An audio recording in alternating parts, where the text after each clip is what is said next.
मेरे पास success formula आपको देने के लिए कि नेटवर्क मार्केटिंग में कामयाब कैसे होते हैं।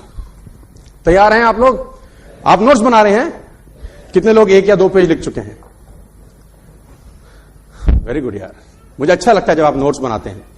ये नोट्स पढ़िएगा सर, बहुत जरूरी रहता है ये नोट्स बनाना। स्कूल के बाद अभी तो बना रहे हैं आप। कितना अच्छा मौका है, आज भी 40 साल की उम्र में पढ़ने का मौका मिल रहा है यार। कहां मिलता है यार वो मौका पढ़ने का, है ना?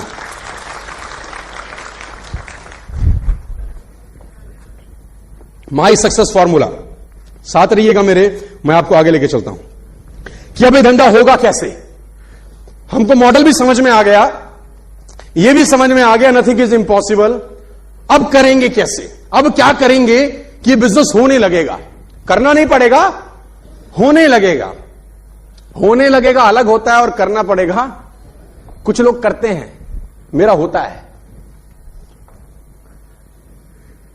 दोनों में भेद है और वो भेद इस ट्रेनिंग से निकल जाएगा, धीरे धीरे समझ में आएगा आपको। आगे लेके चलता हूं।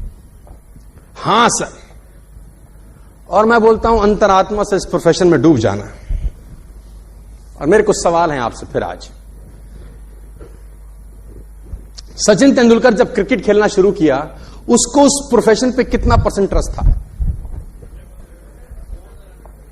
सर कितना % विश्वास था उसको कि उसका भविष्य क्रिकेट में है? हेलो, 100% से भी ऊपर। साइना नेहवाल जब बैडमिंटन खेलना शुरू की, उसको कितना % ट्रस्ट था अपने प्रोफेशन पे?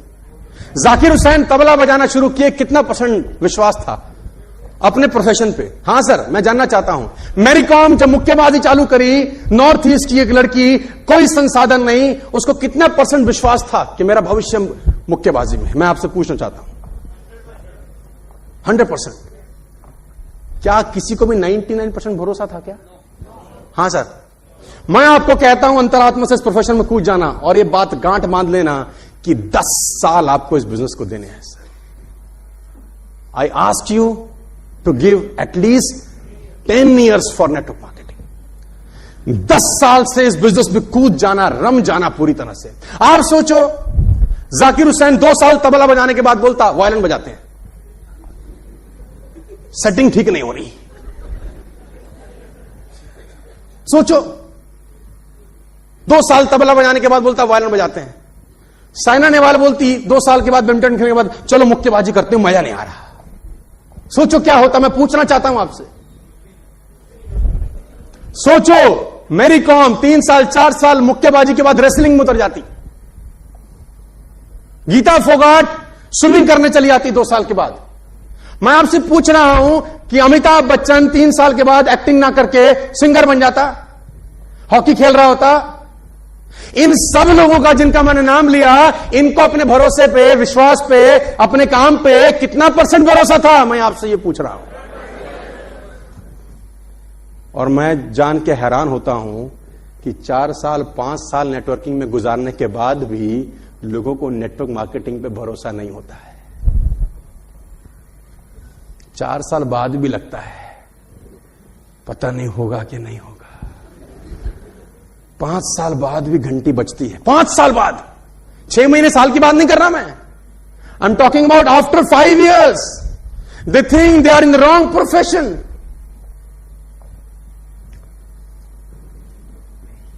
एक बहुत महान संगीतकार हुए जिनका नाम है नौशाद अली, अगर आपने कभी नाम सुना है ना। और मैं कहता हूं अंतरात्मा से इस प्रोफेशन में डूब जाना, सफलता से कम कुछ मंजूर ना हो। ये एक टैग लाइन है मेरी, नथिंग लेस देन सक्सेस। सफलता से कम कुछ मंजूर ना हो। फिल्म बन रही थी जिसका नाम था मुगल आजम। आपने नाम सुना है फिल्म का? Have you heard the name Mughal Azam? आएगा आने वाला, सॉरी कौन सा गाना सबसे मशहूर था उसमें? वे तेरे को सब पता, घाव खाया हुआ है तू। प्यार किया तो डरना क्या। और उसमें एक बहुत बेहतरीन किस्सा मैं आपको सुना देता हूं जो ये बताता है कि जो ये लाइन लिखी है ना, वो चरितार्थ करती है कुछ लोगों को कि never less than a successful person. उससे नीचे साला कुछ मंजूर ही नहीं। मूवी में एक सीन, अगर आपने मूवी देखा हो तो तानसेन गाना गा रहा है पीछे सुबह के 4 बजे और सलीम और नारा करीम मिल रहे हैं। एक सीन है, एक सीक्वेंस है फिल्म कि तानसेन गाना गा रहा है, वीणा ले रखी है तानसेन ने, और सलीम और अनालकरी दूसरे पहर उनसे मिल रहे हैं। आपने देखा होगा अगर कभी, नहीं तो देखिएगा, है ना। अब वो सीक्वेंस है के आसिफ जो डायरेक्टर थे मुगल आजम के, उसने नौशाद साहब से बोला कि तानसेन अगर गाना गाए तो आज के युग में कौन ऐसा व्यक्ति है जो तानसेन के मुकाबले का टक्कर का गाना गाता हो, क्योंकि वैसा ही आदमी चाहता हूं मैं कि गाए बैकग्राउंड में, तभी तो वो फील आएगा। वैसा आदमी कौन है? तो उसने बोला वैसा एक आदमी तो है, लेकिन वो पिक्चरों के लिए गाना नहीं गाते, बड़ी तकलीफ है। उसने बोला नाम बताओ। उस्ताद बड़े गुलाम अली खान नाम बताया नौशाद साहब ने। कि आसिफ ने बोला कहां रहते हैं? बोले यहां रहते हैं फलानी जगह। बोला मुझे लेके चलो। उसने बोला तू पागल है, वो गाना नहीं गाते पिक्चरों के लिए, वो अपना मस्ती में रहते हैं। उसने बोला मेरे को ले चलो ना बस। तो के आसिफ और नौशाद साहब पहुंच गए बड़े गुलाम अली खान साहब के पास। सफलता से कुछ कम मंजूर नहीं है साहब कुछ लोगों को। पहुंचे तो अंदर घुसे। नौशाद साहब जानते थे उनको, परिचय हुआ कि नौशाद साहब कैसे आना हुआ। बोले इनका नाम के आसिफ है, ये मुगल आजम बना रहे हैं और चाहते हैं कि इनकी पिक्चर में आप गाना गाएं। तो बोला नौशाद साहब आपको पता है कि मैं फिल्मों के लिए गाना नहीं गाता। उन्होंने बोला मैंने इसको कहा, ये मानता नहीं, मुझे ले आया जबरदस्ती। तो उसने बोला आसिफ साहब मैं पिक्चरों के लिए गाना नहीं गाता। तो आसिफ साहब सिगार पीते थे, बोले सिगार का कश मार रहे हैं, गाना तो आप ही गाएंगे।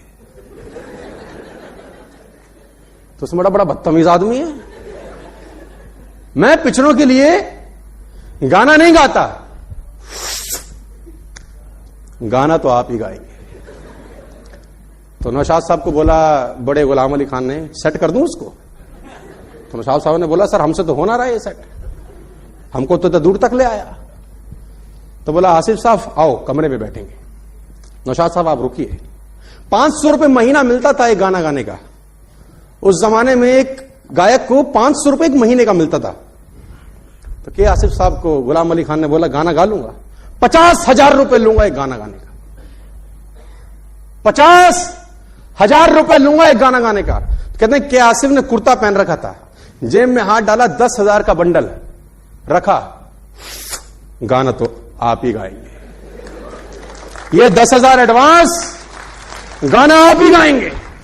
50,000 में फिल्म बन जाती थी उस जमाने में, क्योंकि खोपड़ी में एक बात फिट हो गई थी कि बेस्ट से कॉम्प्रोमाइज नहीं कर सकते यार,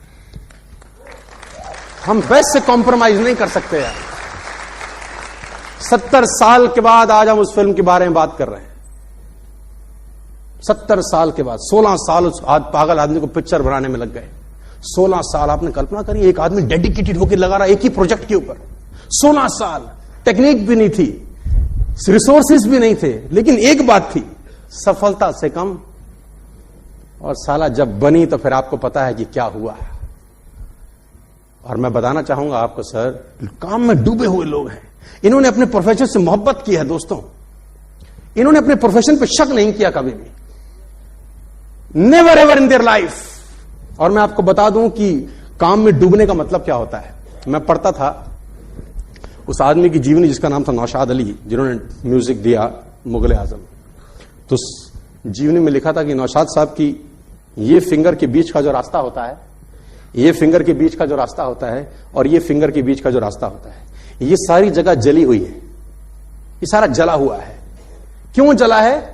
सिगार पी रहे हैं और बैठ के सोच रहे हैं, और सिगार जलते जलते जलते जलते जलते जलते उंगली को जला के बुझ गया, लेकिन ध्यान जहां पर लगाया साला ध्यान नहीं हटा वहां से। सिगार ऊपर से नीचे तक जल गया, उंगली को भेद गया, जला डाला, लेकिन दिमाग जहां चल रहा है ना सर, मैं बोलता हूं जिन लोगों ने दुनिया में शोहरत पाई है ना, मैं आपको ईमानदारी से बता रहा हूं, ये लोग काम में डूबे हुए लोग हैं यार। इनको अपने काम के अलावा कोई होश नहीं है यार, और ट्रस्ट है पूरा अपने ऊपर, अपने काम के ऊपर विश्वास है सर। तो मैं चाहता हूं कि जितने भी लोग इस ऑडिटोरियम में बैठे हैं, 3 साल, एटलीस्ट 3 इयर्स इस धंधे में